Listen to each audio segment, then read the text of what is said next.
Audio Jungle.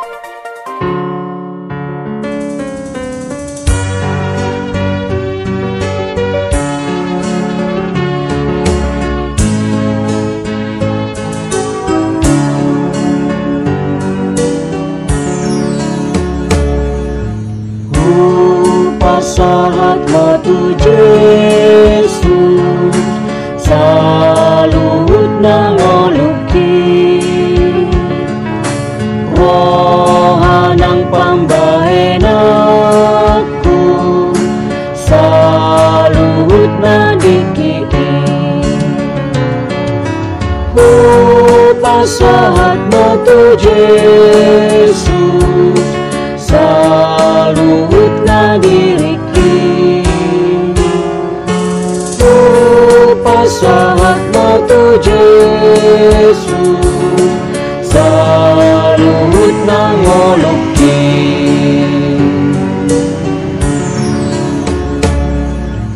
pakeoku matangaku mangulah romonai lakanang si manjojaku mangihuton tuhaki pasahat matu Yesus saluhut nadiriki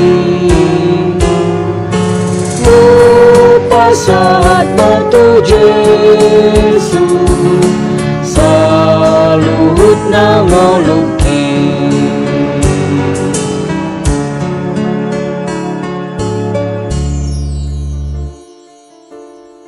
Horas Amanginang dan saudara-saudara yang dikasihi Tuhan Yesus Kristus, kita bertemu kembali dalam renungan harian HKBP Delta Mas di hari ini. Salam sejahtera buat saudara semua dimanapun berada. Damai dan sukacita oleh Roh Kudus melimpah senantiasa dalam hati dan kehidupan kita. Sebelum kita mendengarkan renungan firman Tuhan pada hari ini, marilah kita bersatu dalam doa. Ya Bapa kami yang bertahta di kerajaan sorga, yang kami kenal melalui nama anak-Mu, Tuhan Yesus Kristus, yang selalu mengasihi kami. Tuhan yang kudus dan mulia, terima kasih dan kami bersyukur untuk berkat dan penyertaan-Mu di sepanjang hidup kami. Pada hari ini kami akan kembali memulai dan melanjutkan seluruh aktivitas dan pekerjaan yang kami rencanakan. Kami bisa memasuki hari ini, itu semua karena kasih anugerah-Mu. Kami percaya dalam segala hal Tuhan punya rencana yang baik dalam kehidupan kami. Dan saat ini pun kami mau mendengar firman-Mu.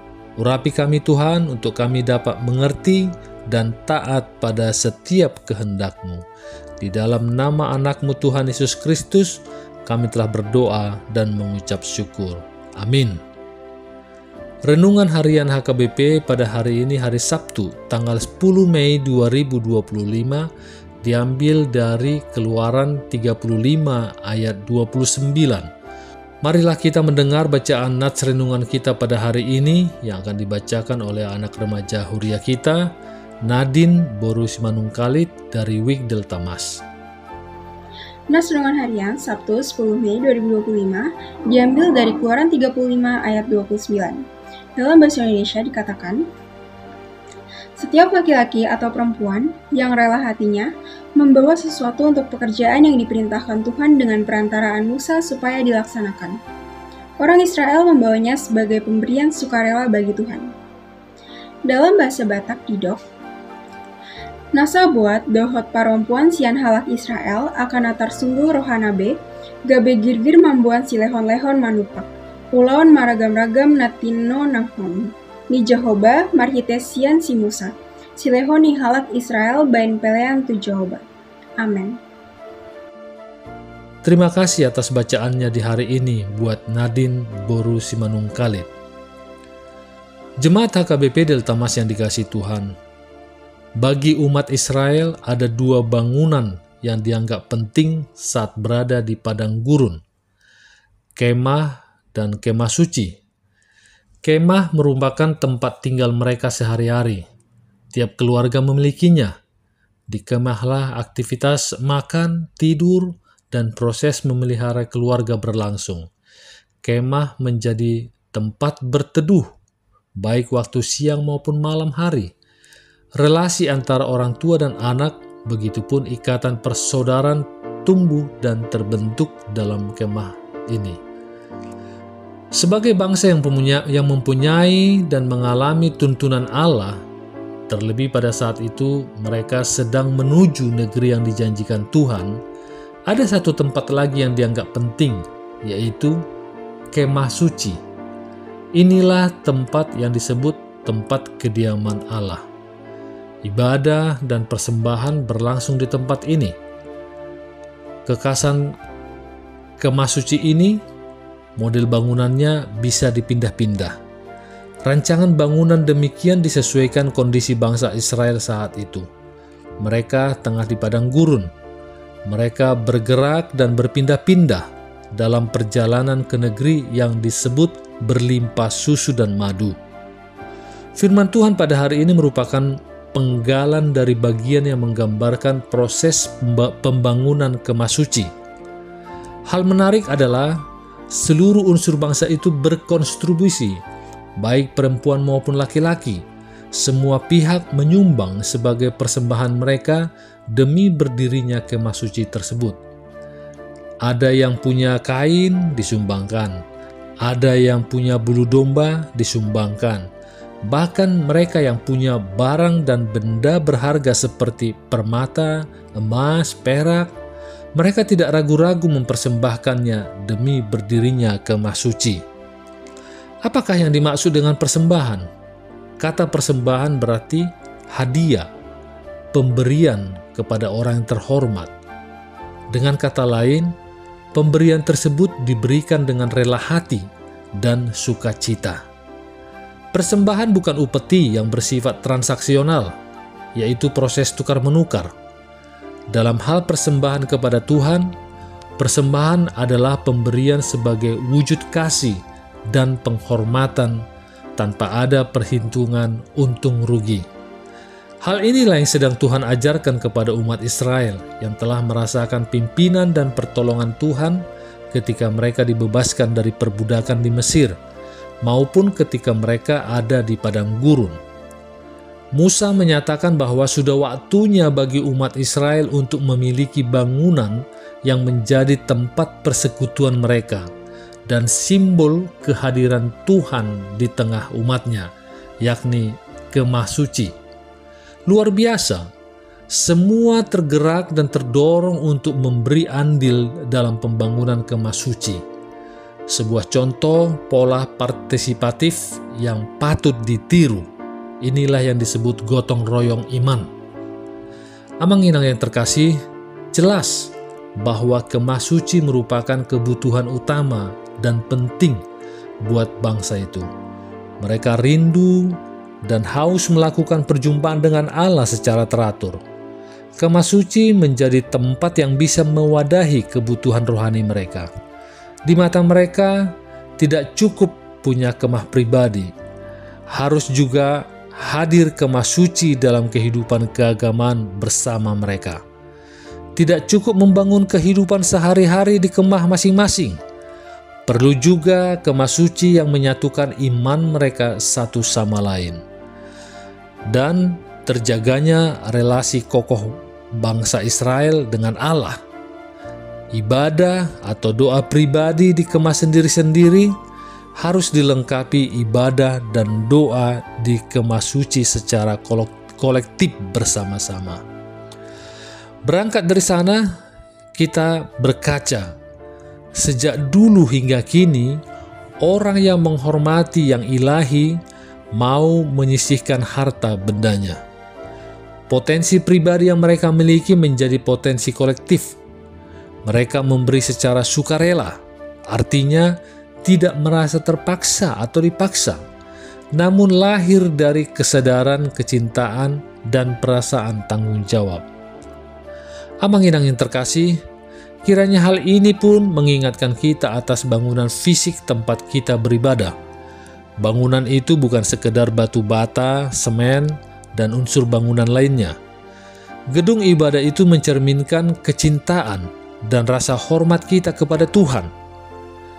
Kuranglah pas jika kita menyatakan mengasihi Allah, lalu tempat ibadahnya terbengkalai, rusak di sana-sini, dan dibiarkan terbengkalai. Sementara itu kita punya potensi memberi sekecil apapun. Kita harus terus berpartisipasi untuk memelihara, merawat, dan menjaga kemah suci kita secara fisik. Sekaligus kita terus mengembangkan proses ibadah dan hidup persekutuannya. Kita butuh kemah pribadi atau rumah pribadi. Hanya jangan abaikan pentingnya juga kehadiran kemah suci atau kehidupan bergereja. Pada saat umat Tuhan memberikan persembahan kepada Tuhan, sebenarnya kita sedang ambil bagian dalam pekerjaan Tuhan dengan menggunakan sumber daya yang Tuhan telah titipkan kepada kita. Dengan pemikiran ini, maka tidak ada seorang pun yang memberikan persembahan berhak menuntut Allah ataupun menjadi tinggi hati. Ketika berpikir mengenai pekerjaan Tuhan dalam hidup kita sadar bahwa banyak hal dalam hidup kita adalah karena pekerjaan Tuhan.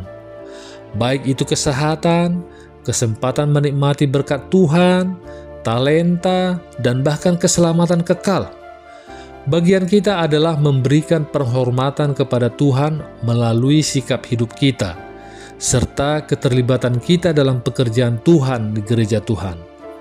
Hal ini sesuai dengan apa yang Tuhan ajarkan melalui Musa dalam Keluaran 35. Tujuannya adalah agar kehadiran Tuhan dinyatakan di tengah umat dan pekerjaan amanat agung dapat dikerjakan melalui gerejanya. Amin. Mari kita bersatu dalam doa. Terima kasih ya Bapa atas firman yang baru kami dengar di hari ini. Tanamkanlah sikap dan perilaku bertanggung jawab dalam diri kami secara bersama untuk membangun, menjaga, dan merawat kemah suci. Kami juga berdoa bagi saudara kami yang saat ini bergumul dalam pembangunan gereja mereka. Kiranya anugerah dan berkat-Mu yang memimpin mereka agar mereka pun mendapatkan kesempatan untuk membangun gereja mereka. Demikian juga kami di saat ini berdoa untuk Inang Nambabalu. Kiranya Engkaulah ya Bapa yang memberikan sukacita, kesehatan, dan juga mencukupkan kebutuhan mereka, sehingga mereka pun semakin merasakan kasih dalam janji setia-Mu. Terima kasih juga ya Bapa atas hari-hari yang dapat kami lewati. Kiranya Engkaulah yang selalu menyertai kami agar kami dapat menjalani hari-hari kami ini seturut dengan kehendak-Mu. Juga kami berdoa untuk anak-anak kami, baik yang saat ini bersama kami dan yang berada di luar kota yang jauh dari kami orang tuanya, di mana mereka untuk menuntut ilmu ataupun untuk bekerja. Kiranya Tuhanlah yang memimpin kehidupan mereka, jauhkan mereka dari segala mara bahaya dan sakit penyakit.